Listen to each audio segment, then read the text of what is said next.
సాధారణంగా సోషల్ మీడియాలో ఎక్కువగా ట్రోల్ అయ్యేది మెగా ఫ్యామిలీ నుంచి ఎవరైనా ఉన్నారు అంటే అది ఖచ్చితంగా పవన్ కళ్యాణ్, లేదంటే నిహారిక, లేదంటే శ్రీజ. అయితే for the first time social మీడియాలో మెగా ఫ్యామిలీ నుంచి ఒక లేడీ ట్రోలింగ్కు గురవుతోంది. అది కూడా మెగా ఫ్యామిలీకి పెద్ద దిక్కుగా ఉండే లేడీ సురేఖ. దీంతో సోషల్ మీడియాలో ఇప్పుడు ఈ న్యూస్ అయితే బాగా ట్రెండ్ అవుతోంది. చిరంజీవి భార్య సురేఖ గురించి మనందరికీ తెలిసిందే. చాలా మంచి వ్యక్తి, కల్మషం లేని వ్యక్తి, ఉన్నది ఉన్నట్లు మాట్లాడుతూ ఉంటారు. ఎవరైనా సరే ఇంటికి వస్తే కడుపు నిండా అన్నం పెట్టే పంపిస్తారు.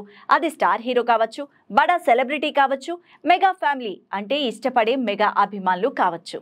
ఇక అందరినీ ఈక్వల్గా చూస్తూ ఉంటారు సురేఖ. అయితే అటువంటి సురేఖని సోషల్ మీడియాలో దారుణంగా ట్రోల్ చేశారు కొందరు ఆకతాయిలు. దానికి కారణం రామ్ చరణ్ అన్స్టాపబుల్ షోకి వెళ్ళినప్పుడు ఆ షోలో ఆమె మాకు వారసుడు కావాలి అంటూ నొక్కి మరీ చెప్పి ఒక లెటర్ పంపించడమే. ఇది షోలో కాన్సెప్టా లేకపోతే నిజంగానే సురేఖ కావాలని అడిగిందో తెలియదు, కానీ సురేఖ వాళ్ళ అత్తగారు అంజనమ్మ ఇద్దరు వీడియోలో కనిపించి మాకు ఈ సంవత్సరం వారసుడు కావాలి, ఒక బాబు కావాలి అంటూ రామ్ చరణ్ ని అడగడం అప్పట్లో బాగా ట్రెండ్ అయింది. అయితే కావాలని ఎందుకు బాబే అంటూ మెగా ఫ్యామిలీ వెయిట్ చేస్తోంది, పట్టుబడుతోంది. దీంతో సోషల్ మీడియాలో సురేఖ పేరు దారుణాతి దారుణంగా కామెంట్స్ కు గురవుతోంది.